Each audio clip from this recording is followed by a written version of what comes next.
That's brilliant. I've just realised that I exist knowing that the love wave world that we're going to live in, you don't know about it yet.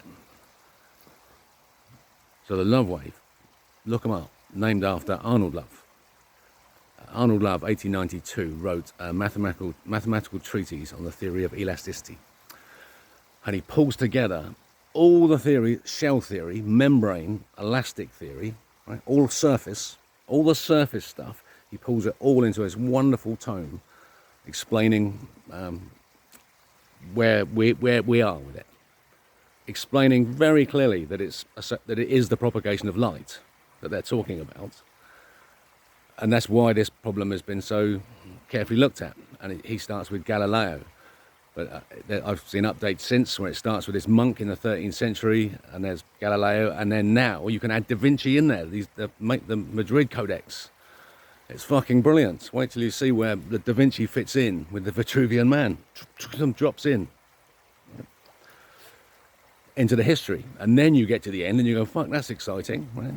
Because they're really getting this, and then you just drop in Leve 1906 vector potential, and that's it, you've got it. You're seeing the completion of Maxwell's equations. And so the love wave world is defined by this motion of the planet herself. The surface of the planet is alive. The elastica of the planet is the expression of the membrane tension at the center. And that tension from the center is felt in the membrane of the meter squared per second squared transform you breathe. And so you're breathing love waves. You are the final transform of this bending force that started off as a twist.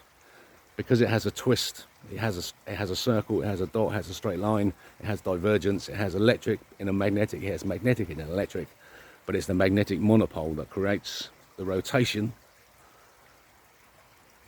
The final transform is, from that wonderful complexity, is our consciousness. Our moment of consciousness is created in an instant, and that instant has a duration, and that duration is a love wave. The motion of it is a wobble of a ball on a surface, bobbing eternally. Really tiny bobbing, but it's enough to keep it afloat. So it's its bobbing motion that keeps it afloat on the surface that it creates from its bobbing motion. Because it's bobbing, it's creating turbulence. Therefore, it hovers in its environment. Love waves already exist. And so the experience of orgasm is what separates male and female.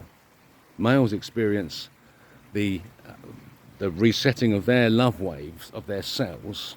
They all ripple. You increase the rippling of this motion at the moment of orgasm. The males experience it with the surface turning inside out as the semen leaves the penis. It turns inside out. It rips from the inside, creating a ripple sensation. And that ripple sensation is what then sets off the love wave motion, accelerating against each other.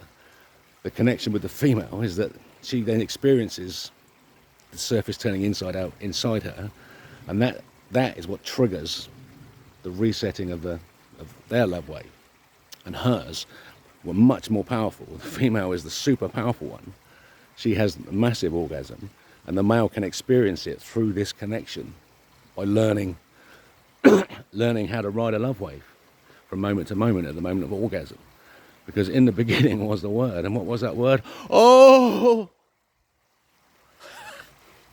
Yeah. True, right? True. And once you realise that moment of orgasm is not sexual, you can express it sexually. That moment is the moment of existence that you're experiencing when you're just alive. That's the experience of life. God's so excited to be alive. And what's happened is we've gone a bit too far ahead, thinking we're important, and that our little orgasms, le petit mot, right, are worth having. They're not. They're not worth having. The world based on this false, corrupt orgasm, when you know that it's all about surfaces being transformed inside out, and you know that the male cum is a surface turning inside out, that's power. That's it. That's the power of life. That's why it's so important that we don't mess around with it. And we use it as God tells us to. Exactly. And on that world, the orgasm of the enlightenment of the entire species is built. That we all go, what? That's true. That was all a lie, and that's true. But that lie makes sense. It's all right. You just put a shell around it and say that's expansion, and look over there at the surface, at the books that already exist. And we just get access to them now, because we cracked the code. So the world of the love wave is the world of the orgasm of the mind that you bring to your life. At every waking moment, you're excited about life. How do you want to express that? I want to express it with my heart, with love, through music. That's what I want to express it. I want to live in a world where that's happening. Imagine that. Imagine that world. That's true. Follow the Rebel King.